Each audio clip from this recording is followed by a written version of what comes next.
Welcome to Dead Souls Social Club.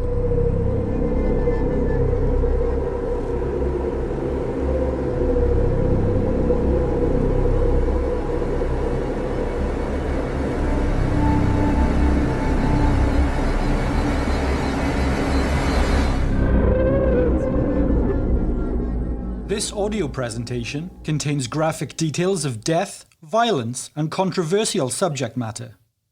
Listener discretion is strongly advised. From Dead Souls Media, this is What Happened to Johnny, Part 2. I'm Jamie Black, a researcher and psychologist, and I'll be your host for tonight. This episode is part 2 of our 2-part series. We previously spoke about the disappearance of Iowa paperboy Johnny Gosch in September of 1982. We spoke about the search for Johnny and what challenges the family faced while looking for their son. But we also explored how a number of other paperboys from the same area and around the same age also disappeared sporadically throughout the following decade. How the police stated that the cases were not related, but how unlikely that actually was. Things started to get strange in this case, and bizarre events began to develop. Well, in tonight's episode, we are going to dig into how the missing boys' cases eventually evolved into a far bigger situation, and a conspiracy that blew up into a national scandal. Because, along with Ethan Patz and Adam Walsh, the name Johnny Gosch would change the face of America forever. It impacted not only parental trust and confidence in the society around them, but it changed police and public attention in regards to how missing children cases are treated.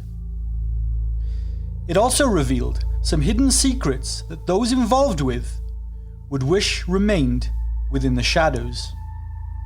Another big one tonight, so let's get into it. Allegations and scandal. By October 1986, police received a videotaped confession by a man working for the Des Moines Register. He confessed to molesting paperboys who were employed by the Register newspaper. This provided the investigation with its first publicly named suspect. His name was Frank Sikora. As it transpires, Sikora was no stranger to Des Moines police. You see, back in 1974, Frank's brother was arrested for sodomizing a 10-year-old boy. The boy had spent the night at their home. And the reason the child was there? Well, he was going to help 37-year-old Frank with his paper route the next morning. I'll allow you a minute to draw your own thoughts together over that one. Samuel Soda, a private investigator and founder of SCARED, an acronym for Stolen Children Are Reported Daily, began investigating the Gosch case off of his own back. He wasn't hired by the Gosches or the Des Moines Police Department.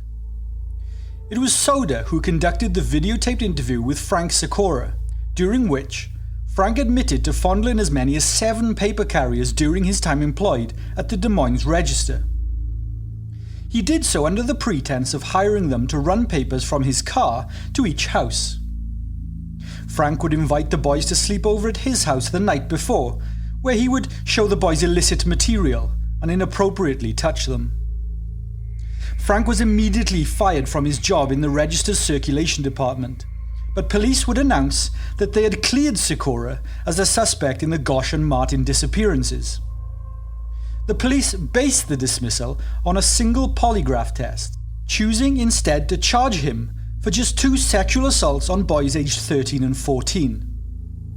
But these charges still earned Frank Sikora a 10-year prison sentence, although he would serve just 4 years before being paroled. Sikora moved to northwestern Iowa following his release from prison, where he remained until his death in 2020. As for Samuel Soda, the independent private investigator, well, remember that name, and we'll come back to him a bit later. Noreen and John Gosch Sr. were so unhappy with the police department's lack of interest in their son's case that they hired 2 private investigators. a retired New York police detective named Jim Rothstein, and a retired FBI agent named Ted Gunderson. They were both tasked with finding out what happened to Johnny and to bring him home. In 1990, the remains of a human skeleton were found on the outskirts of Des Moines. The remains were tested using early DNA profiling against records of Mark Allen, Johnny Gosch, and Eugene Martin. This was the first indicator that the police were considering murder in relation to the disappearance of the paperboys, rather than missing persons or runaways, though the authorities wouldn't publicly comment on this. Yet again, sadly, the families were left without answers when the skeleton was determined to be that of an adult female, possibly linked to serial killer Marvin Lee Irwin. 3 paperboys taken in such a short period of time, in the same area, while said not to be linked, was highly suspicious, and the public were feeling this too. But it wouldn't be long until someone tried to grab another newspaper carrier from the streets of Des Moines. On the morning of Thursday, July 10th, 1986, 15-year-old Jim Pollock was walking along 42nd Street in Ingersoll Park, just a few neighborhoods west of downtown Des Moines. Pollock was delivering, you guessed it, the Des Moines Register newspaper at the time. A man ran across the street from behind Pollock and grabbed him, pulling his arms behind him. Pollock managed to struggle free by kicking his would-be abductor in the legs and sprinting the half-mile to his home on 40th Street. Pollock immediately informed his parents, who contacted the police straight away. Even though the man who had tried to snatch Pollock had covered his face with a camo-coloured rain poncho, Pollock told police that the man was very clearly muscular, based on how he was able to grab him. The man remained silent throughout the entirety of the attack, however. Jim Pollock would also tell the police that roughly 6 weeks prior, he had been chased home by a man while he was again delivering newspapers. Pollock wasn't sure if it was the same man, as both had covered their faces and remained silent during the incidents. The police in Des Moines purposefully kept this incident hushed up, as to not panic the local population. But it was clear to all who knew that there were obvious similarities to the previous 3 abductions. Jim Pollock was just 5 miles directly south from where Johnny Gosch went missing. Coincidence? Well, I'm not done just yet. In August that same year, yet another paperboy would disappear. 16-year-old Jason Rogers had come to town for the Iowa State Fair in August of 1986. He was accompanied by a group of his friends. During a particularly hot and sunny Saturday afternoon on the 16th of the month, he seemingly vanished. A massive police and civilian search was launched as everyone feared the worst. The police knew they couldn't continue to cover these abductions up. But then, 4 days later, Jason phoned home and spoke to his parents, Donald and Linda. It transpired that Rogers had planned his own disappearance all along, because he was tired of being treated like a child, he said. He ensured that he went to the fair with friends, was spotted and chatted briefly to a teacher of his, and then snuck off, knowing that a disappearance from a crowded fair would be hard to trace.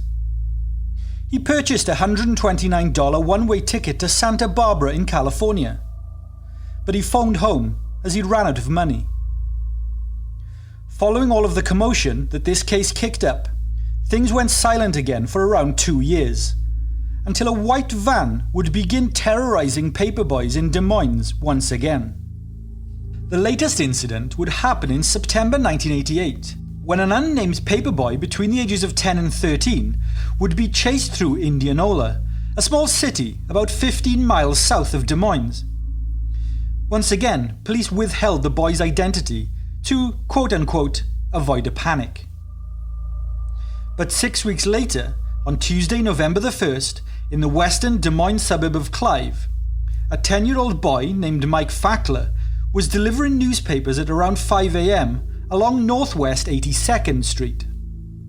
The location was just north of the highway from where the Gosch family lived. Suddenly, a heavy-set man in a jogging suit jumped from a white van and began to run towards Fackler. Immediately, the boy dropped his paper bag and booked it, screaming and banging on the door of Bill and Jan Tiegler, who lived on the corner of 82nd and Alice Avenue. When the couple heard the screams, Bill slowly got out of bed and began putting his trousers on. But when the screams turned into frantic banging on his door, he dropped the trousers and ran to his door. If you had heard how the boy sounded, then you wouldn't have hesitated either, Bill Tiegler commented. Once Fackler had begun pounding on the Tiegler's front door, the man stopped pursuing the boy.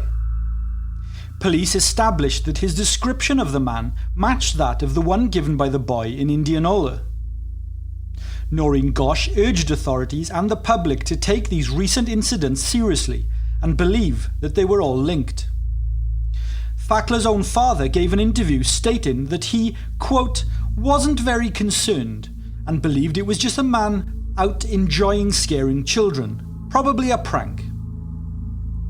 The boy was 10 years old and it happened at 5 a.m, I'll remind you.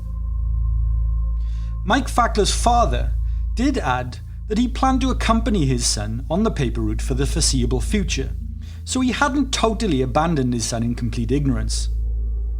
He finished the press interview by stating that if the man, or anyone else for that matter, tried it again, then he would, quote, break their kneecaps. Mike Fackler, following pressure from his father, would later pass comment to police that it was possible that the man was simply a regular jogger and he had overreacted. Interesting parenting from Pops. Then, the following year, another 2 abduction attempts occurred, forcing everyone, once again, to take note. But first, remember the arrest of Frank Sikora from earlier, who was charged with molesting several paperboys from the Des Moines Register? Well, there's more. Police filed 6 charges against Wilbur Julius Milhouse, aged 43, in relation to sexually abusing underage boys. In November 1986, Milhouse was arrested at his home at 2553 Maury Street in the Chesterfield area of East Des Moines. The police had been investigating Milhouse for almost a year and suspected that he was involved in a child abuse ring. During Milhouse's arrest, police discovered the names and numbers of around 2,000 young boys in his possession. Milhouse was a Des Moines Register circulation manager and claimed that he kept the boys' details to aid in recruiting new paperboys. Noreen Gosch said that Milhouse's arrest may shed some light on the disappearance of her son. She had argued for some time that her son's abductor was an employee of the newspaper who had access to the news carrier's routes. For the record, this isn't her belief any longer, but we'll come to that later. However, Milhouse may not have been acting alone. According to ex-paperboys at the Register, who were suspicious of Milhouse and his associates at the time, he may have had an accomplice named Richard Joseph Wyand. In 1974, Milhouse and Wyand were suspiciously at a high school at 2 a.m, where they interrupted a burglary, allegedly, thus being witnesses for the police in this case. Milhouse started working at the Des Moines Register in 1978. Milhouse and Wyand are in addition to previously mentioned Frank Sikora, who also worked at the Des Moines Register at the time. All 3 men were known to be close friends. An ex-paperboy who came forward in 2016, although chose to remain anonymous, stated that Wilbur Milhouse was his circulation manager back in 1982, and there were several things that made him suspicious of Milhouse. Firstly, was him seeing Milhouse hanging around with a friend of his called, quote, Richard. This person had approached the paperboy a year earlier in his car and initially asked him for directions to 82nd Street. As the paperboy began to give the directions to the man, he cut him off and said, quote, look, get in the car, I just want to mess around with you. Is this the same Richard as Richard Wyand? We know him and Milhouse were close friends at the Register after all. Well, in addition to that, at a Christmas party which the Register threw for all the paper carriers one year, The paperboy said him and several of the other paperboys heard Milhouse say, quote, "Nothing would have happened to Johnny Gosch if he had just kept his damn mouth shut." The anonymous paperboy stated that he stopped working as a news carrier in 1983 after Milhouse kept randomly calling him at home and telling him that he had wealthy friends who would pay $100 a time to see him, quote, "drop his pants." Wyand was arrested in 2003 for engaging in lewd homosexual acts in a public park. Both Wyand and Milhouse have since died, Milhouse in 2015 and Wyand in 2021. Back in northern Indianola, an 11-year-old boy was delivering newspapers around 5:15 a.m. on the morning of Saturday, July 17, 1988, when he noticed a white van with a red vinyl top turn the wrong way down a one-way street to follow him along his paper route. It was then that the driver hopped out of the van and began to scream obscenities and said that he would stab the boy if he didn't get into his van. The man managed to catch the child and started dragging him back towards his van, but the boy managed to wriggle free of his sweatshirt and run away. The man didn't give chase, instead choosing to speed off. Police released a composite of that abductor, who is said to be in his 40s, with salt and pepper coloured hair, stood 6 feet 2 tall, and walked with a slight stoop. Following this incident, Iowa's Division of Criminal Investigation would finally make the move to join the case with Mike Fackler's abduction attempt and also publicly state, for the first time, that the latest abductions may be related to Johnny Gosch and Eugene Martin's cases too. Now, let's skip back to Samuel Soder. You'll recall that he was the independent private investigator who took it upon himself to investigate Johnny Gosch's disappearance and obtained the confession via videotaped interview from Frank Sikora. Well, Sam Soder is often cited as the prime suspect in many armchair and Reddit detectives' lists of people involved in the abduction of Johnny. Soder served 2 tours of Vietnam in the Marine Corps. He also worked as an army recruiter in New York State, ran an auto parts shop in Kansas City, and spent a brief time as a police officer in Des Moines. Soder was originally from Des Moines and moved back there permanently in 1979. It was in 1980 that he started his private investigation agency. Soder had been married 3 times and had 6 children. Noreen and John Gosch first met Sam Soder in June 1984. They were suspicious of him right away, given how he knew so much about their son's disappearance. But then Soder warned the Gosches about the upcoming abduction of another paperboy. He did so around a week before the disappearance of Eugene Martin. Whilst this is highly suspicious, nobody thought to raise an eyebrow at the time for some reason. Now, this is where things start to get seedy. In addition to having inside information from quote-unquote underworld contacts, Soder also, through using actual child abuse images, travelled throughout Iowa giving presentations and lectures about the dangers of child predator rings. He even delivered these lectures to law enforcement groups. This is partly why people think that he's so shady. Soder would conduct his presentations where he claimed he received and utilised his child abuse images from a police officer in Minnesota. This led to speculation that Soder had a possible connection to a child trafficking ring in Minnesota. State prosecutors knew Soder was showing these highly illegal photographs, which were felonies in themselves, but seemingly turned a blind eye. The first assistant attorney of Polk County, Ron Wheeler, who was later disgraced and convicted in 2012 of orchestrating a real estate fraud scheme alongside convicted child abuser Russell Eugene Blessman. Well, Wheeler took no action against Soder after conducting his speaking tour for more than a year. In fact, Soder claimed that Wheeler gave his blessing to show the material. Sam Soder's self-founded organisation, Stolen Children Are Reported Daily, was eventually disbanded in 1985, and Soder tried his hand at politics. He lost his run for the city council when it was revealed that he had lied about winning 2 Purple Hearts in Vietnam. Soda's campaign manager at the time was a man by the name of Keith Colwell, a dentist by trade. According to Colwell's daughter, Soda disclosed to him during his campaign that he was in the car when Johnny was kidnapped. Make of that what you will.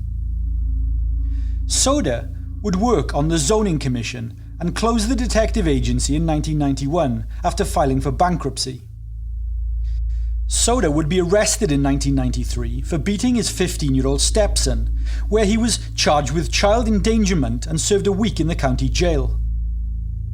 Soda allegedly had ties to organised crime, a history of sexual assault, and he publicly announced very circumstantial and questionable evidence in his so-called search for Johnny. A lot of Soda's evidence seemed to convince Noreen Gosch, however, who would fall down the rabbit hole of conspiracy over time, even though she had the Des Moines police track and monitor Soda initially. David Scherter is an author and satanic ritual abuse survivor.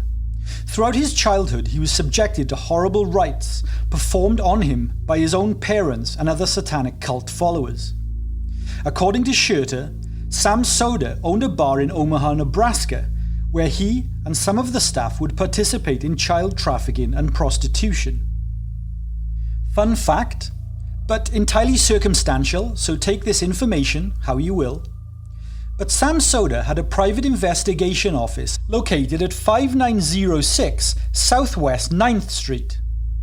This is only a minute away from Eugene Martin's kidnapping site. And Soda also lived on Emma Avenue, which is the same exact street as Mark Allen. And it was the same street which Mark Allen also was last seen walking down. It is unlikely we will ever know the full truth about Sam Soda. He passed away in 2020. In another twist, in 1989, a young 20-something man was arrested for sexually assaulting a child. He made statements that would not only tie him forever with the Johnny Gosch case, but seemingly uncover a massive child predator ring operating across the United States. Paul Bonacci and the Franklin Credit Union.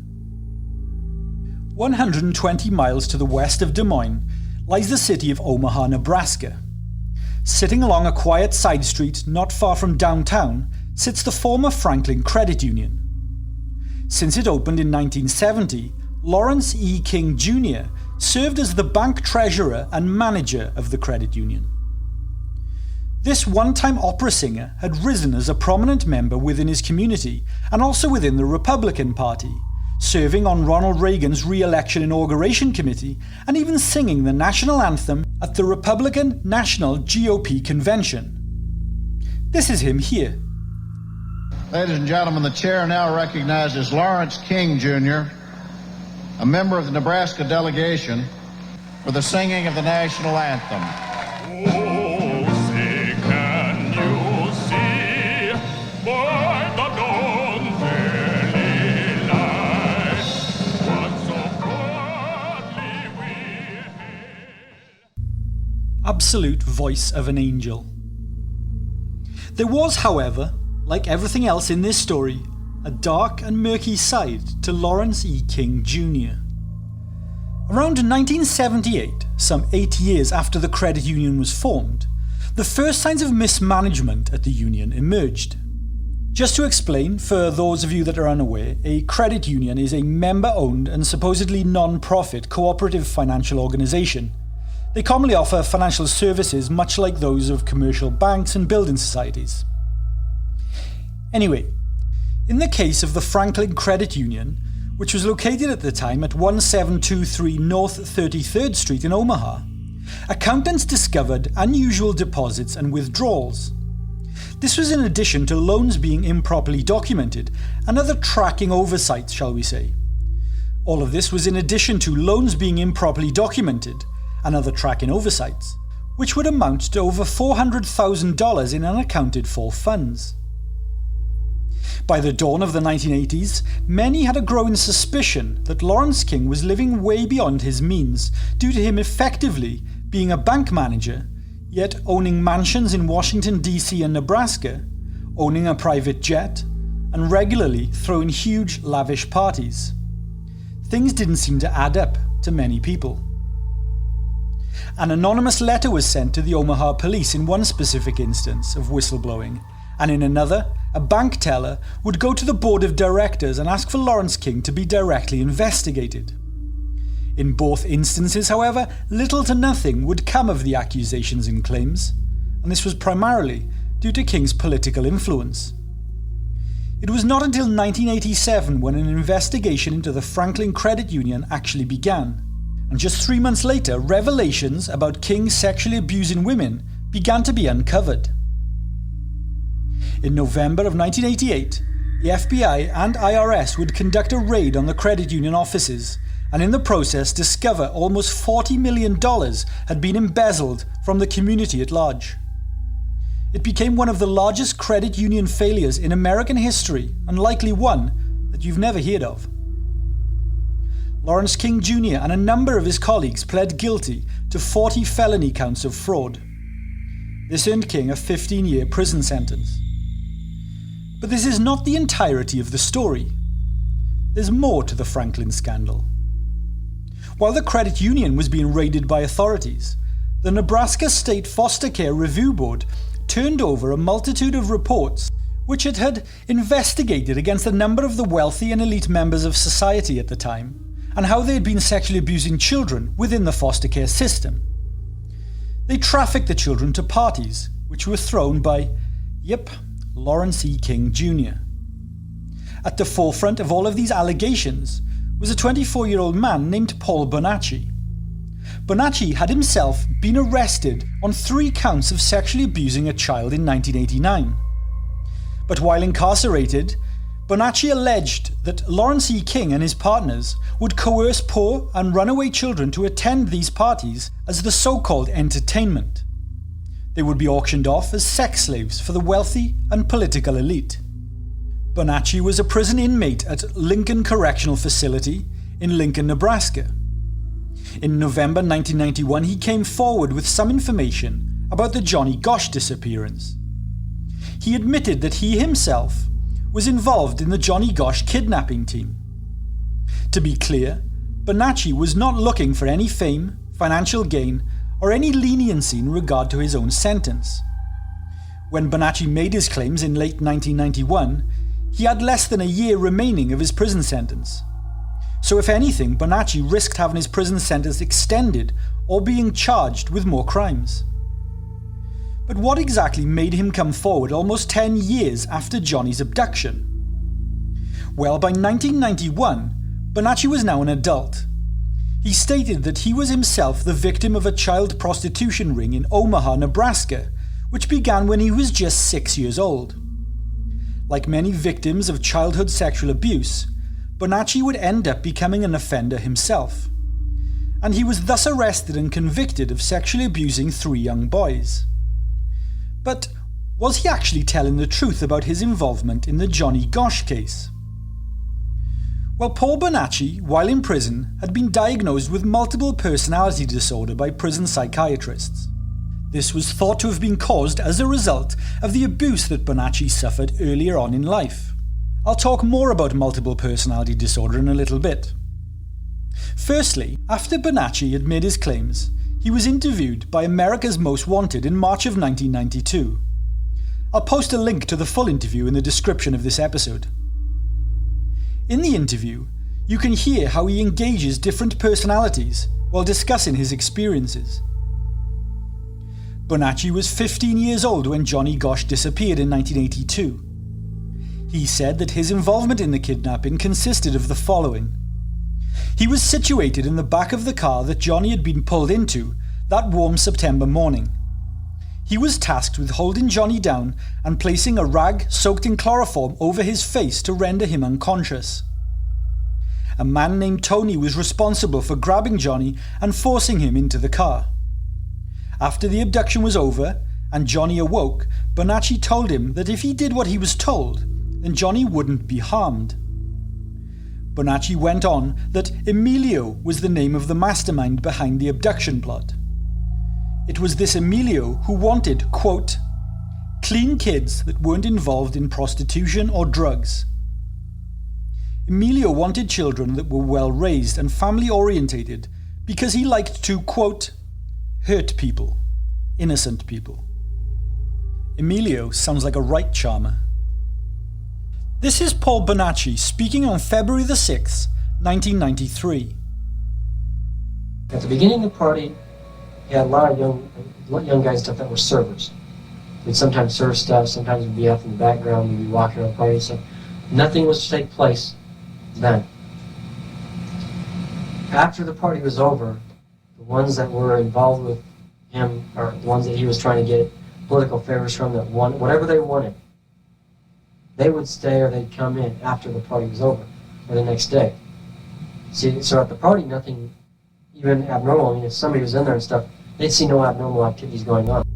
Various state and federal agencies would dig into Bonacci's claims, including the FBI and Nebraska State Patrol.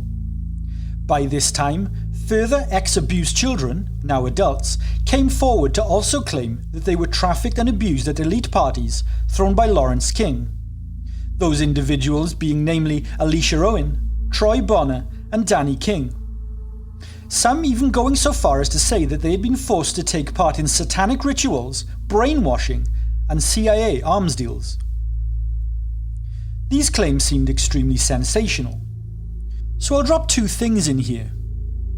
First, when Bonacci and the other witnesses came forward with their alleged accounts of abduction, trafficking, satanic ritual abuse, and political elite involvement, it was the height of the satanic panic in the United States. That's not me saying it's untrue, just an observation and worth being aware of while you gather your own thoughts and feelings regarding all of this. Secondly, Bonacci was diagnosed with MPD, multiple personality disorder. This is more commonly referred to as dissociative identity disorder these days. The mental health disorder is characterized by the patient experiencing at least two different personality states or personas. Now, the diagnosis is extremely rare and very controversial.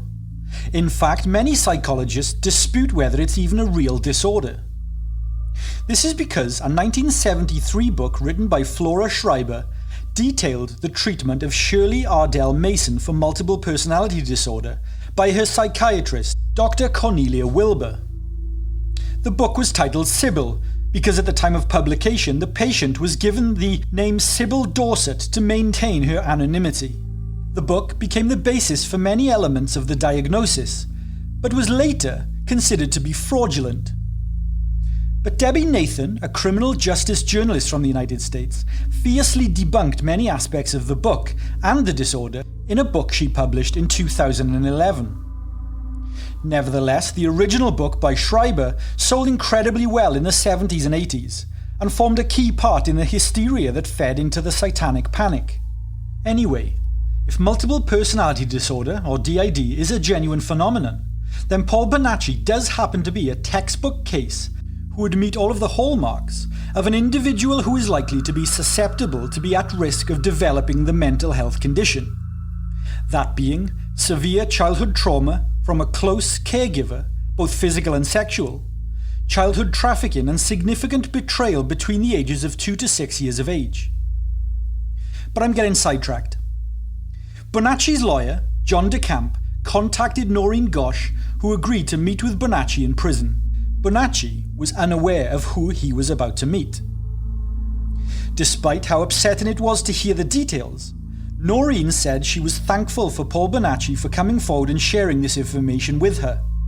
She ultimately believed that he was telling the complete truth. This was, well, because Bonacci drew Noreen a map of the Johnny Gosch abduction site. It was carefully planned in advance, he said. The map included the streets and the exact spot from where Johnny was abducted. This was of particular interest to Noreen, because it had been widely publicised in the media as occurring in a different location to where it actually happened. But Bonacci's map identified the correct location, which was only known to Noreen and the authorities at the time. Additionally, there was a composite sketch made from Bonacci's description of Tony, and it was similar to the original sketch that had been made of Johnny's abductor. Bonacci went further into detail, admitting that he was the first one to sexually assault Johnny, and that the men in charge filmed it in order to advertise him to prospective buyers. Johnny had been tied up and gagged for most of his time. Johnny remained calm and spoke to Bonacci about meditation to block out the abuse, a skill that he had learned from his mother. Noreen said that she'd never told the press or police that Johnny had gone to yoga classes with her, as that hadn't been relevant. No one knew that Johnny practiced meditation, which she taught him, when he was stressed or overwhelmed, except Noreen. But Bonacci revealed how Johnny taught him the same skills during captivity. Further, Bonacci described a birthmark on Johnny's chest that looked like the shape of South America. Now, whilst this birthmark had been described previously in the press, Bonacci was also able to list other marks and scars that Johnny had that weren't shared with the public, such as a scar on Johnny's tongue from where he'd bitten through it as a young child, a burn scar in his lower leg from touching a hot exhaust pipe on a car, and a stammer that he had when he would get nervous or upset. She said all of that information was not public or known outside of her close family. Bonacci would claim that he had first been groomed by the sex ring back in 1978, and he was frequently brought along in the car when the ring would abduct children for their parties. Emilio was the leader of the ring, acting under payment and orders from Lawrence E. King directly. Bonacci said that to the best of his knowledge, he believed that Johnny was still alive. Following the America's Most Wanted interview, the producers of the show would share the unedited footage with Des Moines police. Bizarrely, they said that they wouldn't go and interview Paul Bonacci, that they didn't consider him a credible witness as he was a convicted criminal. Investigators would, however, go on to interview Bonacci's siblings, who each stated that they had no knowledge of what Bonacci was recalling. Lieutenant Kyle McKinney of West Des Moines Police Department said that they might interview Paul Bonacci in the future, though he continued to say that currently his view was that the information wasn't valid and the other witnesses who had come forward weren't really credible either. During a subsequent interview with Inside Edition, Noreen Gosch said that she felt like Paul Bonacci shared so much information with her that would have been outright impossible for him to know unless he'd spent time with Johnny. Bonacci stated in his America's Most Wanted interview that the men in charge of the abduction ring would take pictures of the children, who were forced to do the most awful things, and eventually use these pictures to blackmail them so that they wouldn't leave the criminal organization and so that they could be coerced and controlled, even after their use as a child victim had been aged out. Johnny, Bonacci said, had been purchased by a man that was known as, quote-unquote, the Colonel. The Colonel was from Colorado, he believed. Johnny was branded with a mark of ownership by the Colonel, an X with a curved line underneath. Soon after, more witnesses and alleged victims began calling, saying that they also have the same brands and confirmed many of Bonacci's stories. Paul Bonacci described the Colonel's house in Colorado, where many of the children had been kept. He said there was an underground chamber beneath the house. The America's Most Wanted production team took Bonacci to the house after he left prison. Bonacci was clearly emotional and visibly shaken as he walked towards the house. Then, as the television production team recorded him, Bonacci led them to an underground chamber he had previously claimed the kids were kept in, where there were wood beams with children's initials carved into them. The owner of that house was a former prison guard who had abruptly moved out just a short time before the America's Most Wanted team arrived with Bonacci, and has never been located. The West Des Moines police would never interview Paul Bonacci. This is a guy who says he took part in the kidnapping, he knows a lot about it. You've got a case that's been unsolved for 10 years. I would think you'd be kicking the doors down to want to talk to him at this point. When the time is right, again, I will reiterate, we may well interview Paul Bonacci, but it will be when we're ready to do it. How much more time has to go by? I have no idea. It seems outrageous that you haven't spoken to him. That's your opinion. This was Des Moines police officer Lieutenant Lyle McKinney, being ever so helpful. A grand jury investigated Bonacci's claims, however, but ultimately determined that they were baseless and called them a carefully crafted hoax. The charges were dropped and the allegations from Paul Bonacci were credited to his multiple personality disorder, and he was charged with perjury, although those charges were ultimately dropped. Fun fact, in July 1990, the lead investigator and his 8-year-old child, who had been tasked with looking into the Franklin Credit Union scandal, Bonacci's claims of the child abduction ring, and Lawrence E. King's involvement and alleged crimes, would both die when their private aeroplane mysteriously exploded in mid-air after he was returning to Omaha with a briefcase of supposed evidence to implicate King and verify Bonacci's claims. After his death, several of the alleged victims who had come forward subsequently withdrew their statements, leading to the grand jury throwing the entire case out. That briefcase of evidence went missing from the crash site and has never been located. This is a textbook conspiracy. Lawrence E. King ended up serving a 15-year prison sentence for committing multi-million-dollar fraud at the Franklin Credit Union. The FBI ceased investigating the child abuse and trafficking allegations, however. In 1999, Paul Bonacci eventually filed a civil lawsuit against Lawrence King, accusing him of multiple sexual assaults, holding him prisoner, and forcing him to scavenge for other children. Lawrence King didn't appear in court or contest the accusations made against him. The judge ruled in Bonacci's favour and awarded him $1 million. Lawrence E. King Jr. was released from prison in 2001 and has remained reclusive ever since. To date, he has paid less than $40 of the $1 million owed to Paul Bonacci. In 1994, a British documentary about the Franklin scandal and the child trafficking and abuse accusations was due to release on the Discovery Channel. But it was pulled just before the air date, after they were threatened with multiple lawsuits from those mentioned in the film. I'll post a link in the description to where you can watch this unaired film. In 1993, the stress of the past decade would result in Noreen and John Gosch declaring bankruptcy and getting divorced. The stress of the ordeal that the Gosches had gone through, in particular, seemed to weigh heavily on Noreen Gosch. During Paul Bonacci's trial against Lauren King in 1999, Noreen was questioned in court. She was under oath. She was asked if she had seen or talked to her son since he had gone missing. She initially refused to answer until the judge told her she either answered the question or she would be found in contempt of court. To audible gasps in the courtroom, Noreen said that she had seen Johnny since. In 1997, Noreen was awakened by a knock at her door at around 2:30 a.m. When she opened the door, she found 2 men standing there. She said that she immediately knew that one of the men was Johnny.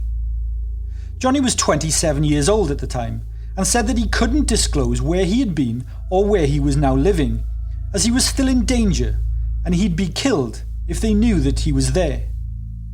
He told Noreen a small bit about the children being trafficked across the country and a conspiracy that went to, quote, the very top, but wouldn't give too many details.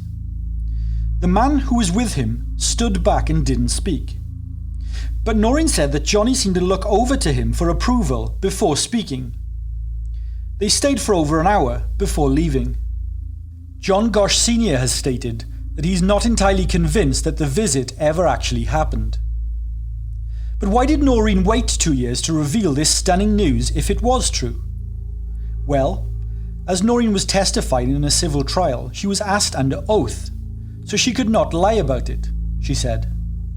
News Channel 8. I was asked to not tell anybody because Johnny feared for his life and mine. Noreen Gosch says she's seen her son Johnny, and she says the missing paperboy is alive. Good evening, and thanks for joining us. I'm Erin Hurley. And I'm Steve Oswald. It is an amazing revelation in a bizarre story that all began back in 1982. I did see Johnny in March of 1997. He came here very late at night. Noreen Gosch says her missing son Johnny knocked on her apartment door without any warning almost 2 years ago. But why wait 2 years to reveal this stunning news? Well, Gosh was in Omaha on Friday testifying in the civil trial of a man named Paul Benassi. Noreen Gosh was on the stand confirming Benassi's story when the bombshell dropped. The attorney asked me if I had had any personal contact or in fact had seen or talked to my son. And I was under oath, so I had to answer. So what's happened to Johnny Gosh after all these years? Noreen Gosh continues to fight to have her son's story heard. There are many people in the Des Moines area that think she has lost touch with reality. Some believe that no men came to her door that night, but she truly believes that she saw his son, Johnny. Unfortunately, no one can corroborate it or rule it out definitively. Noreen has remarried to a man named George Hartney and teaches yoga classes for stress management. She is very active in the community of adults with missing children. Eugene Martin's parents have both since passed away, never knowing what happened to their son. Mark Allen's mother has openly criticized the Des Moines Police Department for the handling of his son's case.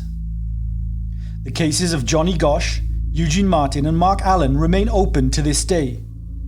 The abductions throughout the 1980s remain officially unrelated.